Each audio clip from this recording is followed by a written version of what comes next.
यह भारत का वो कुंड है जहां भगवान परशुराम ने अपनी मां की हत्या करने के बाद अपने हाथ से चिपकी हुई कुल्हाड़ी से मुक्ति पाई थी।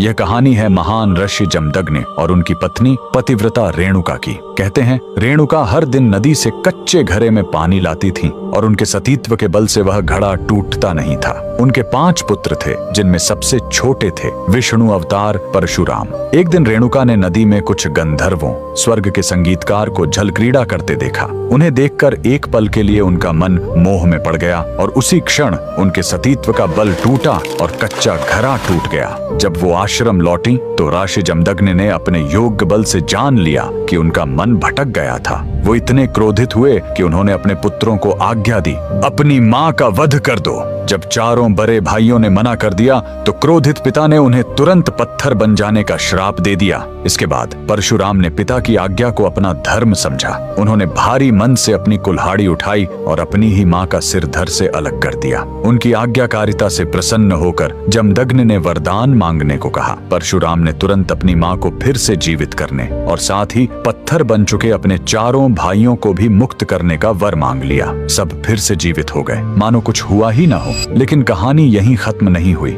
मातृ हत्या का पाप उस कुल्हाड़ी पर एक दाग की तरह चिपक गया और वो उनके हाथ से अलग ही नहीं हो रही थी। उस पाप से मुक्ति पाने के लिए वह दर दर भटकते रहे, लेकिन कोई भी तीर्थ उस कुल्हाड़ी को छुड़ा नहीं सका। अंत में वह पहुंचे पूर्वी हिमालय की लोहित नदी के किनारे और जैसे ही उन्होंने इस कुंड के जल को छुआ, चमत्कार हुआ। कुल्हाड़ी अपने आप उनके हाथ से छूट गई। यही पवित्र स्थान आज अरुणाचल प्रदेश में परशुराम कुंड के नाम से जाना जाता है। आज भी हर साल मकर संक्रांति पर हजारों श्रद्धालु यहाँ इस विश्वास के साथ डुबकी लगाने आते हैं कि यह कुंड उनके सारे पापों को धो डालता है, ठीक वैसे ही जैसे इसने स्वयं भगवान परशुराम को पाप मुक्त किया था। भगवान परशुराम को दिल से मानने वाले सभी भक्त कमेंट्स में जय परशुराम जरूर लिखें।